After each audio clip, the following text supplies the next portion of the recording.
We begin today with Charles Blow of the New York Times writing that during some election seasons, all hours of principles can frequently take second place to economic concerns. Incandescent rage, however brightly it is at the start, has a tendency to dim. You can't maintain anger for extended periods. It looks to wear on the reception and the body, as everyday issues like gas and rent and inflation push to get back into primary consideration. I've seen repeatedly how people abandon their principles, whether they be voting rights, transgender issues, volume control, police reform, civil rights, climate change, or the protection of our democracy itself. When their pocketbooks suffer, there is a core group of people who will feel singularly passionate about each of these problems. But the rest as the public adjusts itself to the outrage and the brightness, shuffling each issue back into the best they still care about these problems as issues in the world. But they don't necessarily see them as urgent or imminent. But after the Supreme Court struck down Roe, Democrats saw a measurable shift in their direction, as voters began to say that they were leaning toward the Democrats in the midterm elections. The anger among many voters was palpable. The price was fresh, so light, that momentum has stalled, and some see a great back toward Republicans as we get further out from the ruling and worrisome. Economic News retakes the headlines. Jennifer Rubin of The Washington Post says that even on the same debate stage, Reince and Democrats couldn't be further apart. Judging by the debates, Republicans want to dispense with lots of the federal government and repeal virtually every Biden achievement, including the bipartisan ones. They are difficult to upend, upset, and uproot workable government without offering any problem-solving ideas of their own. They have no alternative plan for healthcare. I have no solutions to address inflation. So they do after carving up the federal government? The answer is able to cut taxes for the rich. But they cannot do so far. The result is a void where a governing agenda normally would happen. Watch the debate performances by Republican Senate candidates Ron Johnson, Clear, Mike Lee, Utah, Herschel Walker, Price, Marco Rubio, Florida, or J.D. Vance. Soon. And you'll be able to name a policy solution they offered. Close the border is not a policy. It is a crudely stated aspiration. Stop woke Democrats isn't even a coherent thought. Stop them from doing what? Well, many resort to accusing their Democratic opponents of positions they do not hold. After Vance repeatedly attempted to tie Democrat Tim Ryan to House Speaker Nancy Pelosi, Ryan suggested that Vance move back to San Francisco to run against her. Nathan L. Gonzalez of Roll Call asks and then found the question, why don't Democrats throw more money at a winnable U.S. Senate race in Ohio? So why aren't national Democrats pouring money in the race? It's not exactly a secret. The parties and partisan outside groups look for the most efficient and strategic places to invest finite resources in their effort to retain or recapture majorities. Even though the North Carolina and Ohio Senate races are in roughly the same position with the two nominees locked in a tight race, the Tar Heel state is structurally easier for me, according to Inside Elections, a baseline metric, but takes into account all up and congressional races over the previous 4 election cycles. Republicans have a 2.3-point advantage, 50.6% to 48.3%, in North Carolina compared to the GOP's considerable 11.5-point advantage in Ohio, 54.7% to 43.2%. So, if they were infinite, I'd be Democratic money spent in short. But that's not the situation. Considering Democrats are also playing defense in Arizona, Georgia, Nevada and New Hampshire, those 4 seats, combined with Wisconsin and North Carolina, comprise the core of the Senate battleground, and all have ratings of toss-up or tilt to one of the parties. Whichever party wins 2 sets of music, Nevada and Pennsylvania will likely be in each of the Senate next year. Rachel M. Cohen of Vox writes about a ballot measure in New Mexico that would enshrine a guarantee of early childhood education into the state's constitution and could be the beginning of a national trend. This November, after a political fight that stretches back more than a decade, New Mexico voters are poised to approve a ballot measure that would make the southwestern state the first in the country to guarantee a constitutional right to early childhood education. The measure would authorize lawmakers to draw new money from a state sovereign wealth fund to provide a dedicated funding stream for universal preschool and childcare, and bolstering home visiting programs for New Message. The Unique Trust Fund, the land-grant permanent fund, was created when New Mexico was established in 1912 and is financed by state oil and gas revenue and interest on the fund's investments. It's valued today at nearly $26 billion. The state constitution obligates that 5% of the fund be withdrawn annually to support public schools, hospitals, and universities. The picture made, if it passes, would authorize withdrawing an additional 1.25% annually for laptops, directing roughly $150 million to early childhood education and another roughly $100 million for K-12. How exactly the bracket would be spent would be determined after the amendment passes. Voters of all political persuasions seem open to the packaging. A poll sponsored by the Albuquerque Journal in August found that 69% of the state's likely voters backed the amendment, and just 15% opposed it. Those numbers included 79% of expensive, 70% of independents, and 56% of Republicans. Frederica Schouten of CNN looks at a number of ballot measures in multiple states that will fit the way those states run elections in the future. A ballot measure in Arizona would add new identification requirements to vote. Nevadans, meanwhile, will weigh in on whether to adopt ranked choice voting, and voters in Ohio will decide whether to block local governments from allowing non-US citizens to cast ballots. These are heavy, at least 8 measures on the ballot this year that will decide how elections will be run in the future. Some, such as the new voter ID rules in type, have sparked intense debate, with opponents arguing it could disenfranchise thousands of voters in a key presidential battleground. The Arizona measure, Proposition 309, springs from Republican legislators' concerns about the security of the 2020 election, which President Joe Biden won by fewer than 11,000 votes out of some 3.4 million cast in the IQ. There is no evidence of widespread fraud in the Grand Canyon state, or in any other state. For that matter, Pippa Crerar, Peter Walker, and Aubrey Allegretti of The Guardian report on the resignation of British Home Secretary Suella Braverman and her resignation statement criticizing Prime Minister Liz Truss.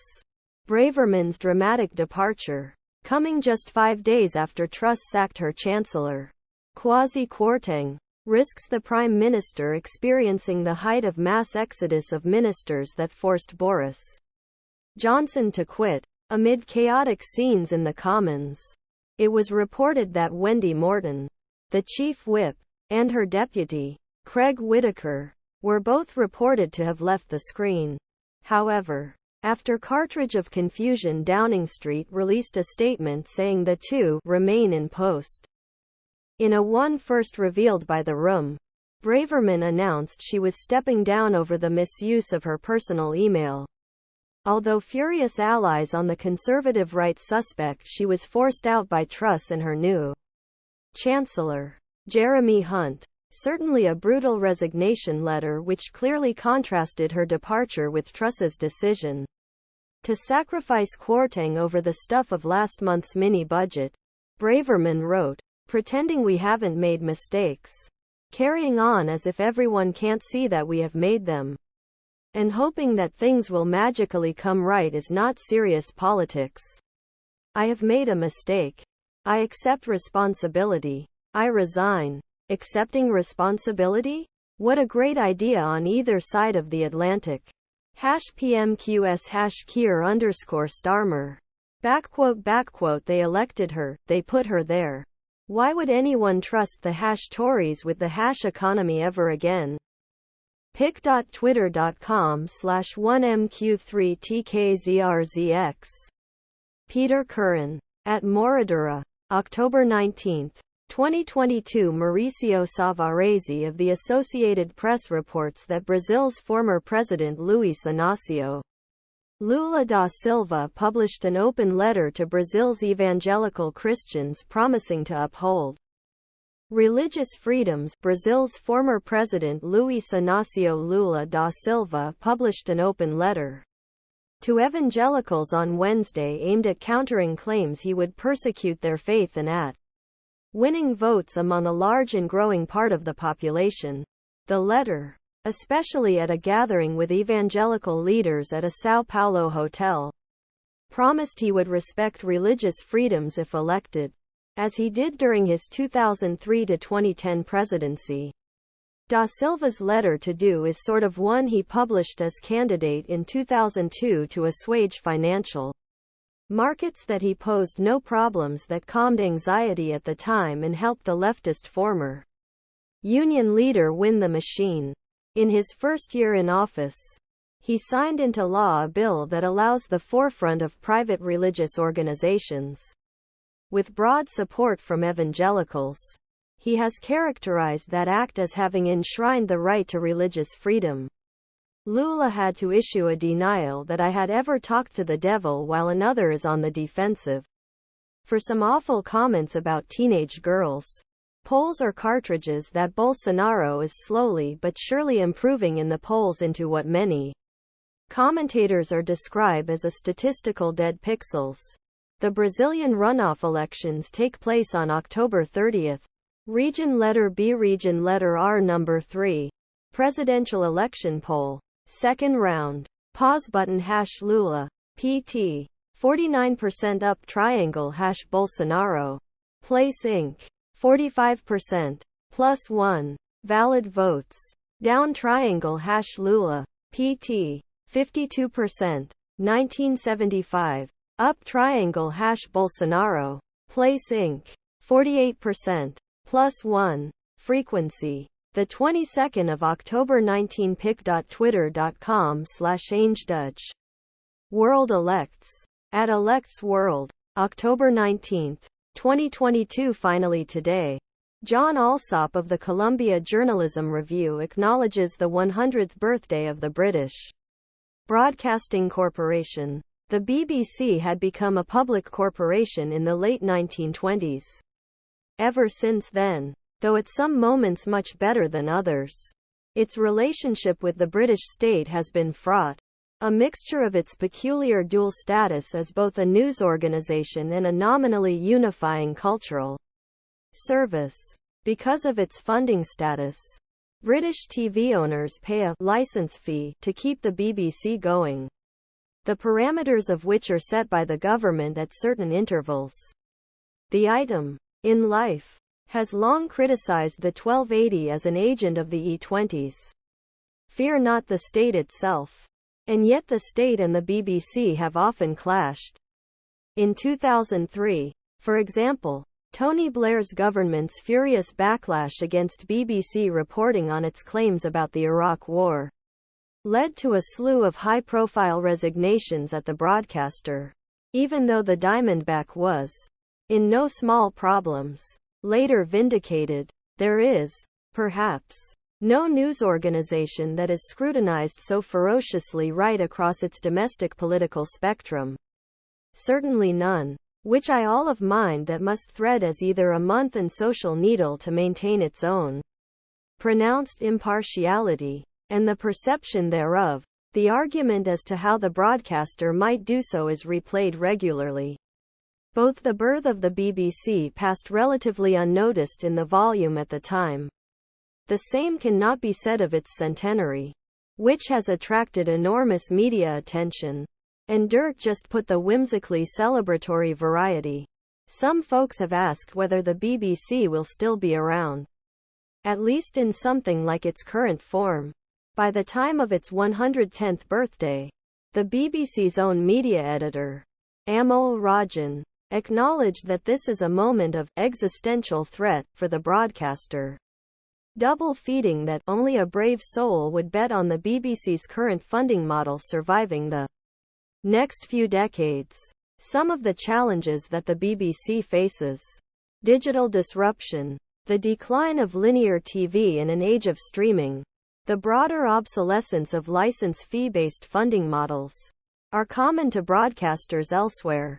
But the BBC also faces intense hostility, to an extent arguably unprecedented in its history, from the current British government, which has melded concerns about commercial viability into the longer-term right-wing argument that the BBC has a left-wing bias, a charge that, again, is hotly disputed by the actual left, and definitely the dynamic with puerile culture war rhetoric. Under former Prime Minister Boris Johnson, officials became more brazen in leaning on the BBC over its coverage and editorial appointments. Earlier this year, Johnson's government set out plans to freeze the license fee for 2 years, a real terms funding cut, and consider abolishing it altogether by 2027. I am listening to the BBC in the mid-90s on Chicago's public radio station, WBEZ. Later in the 90s, I watched the BBC every night at 11 on Chicago's public television station, WYCC. On September 11, 2001, I got home at around 3 p.m. seeking any news that I could about the reviews on the World Trade Center.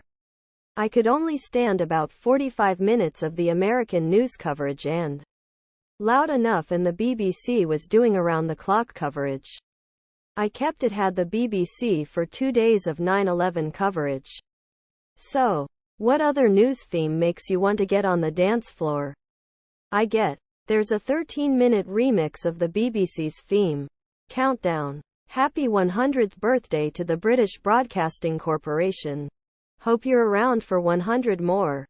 Have a good day, everyone.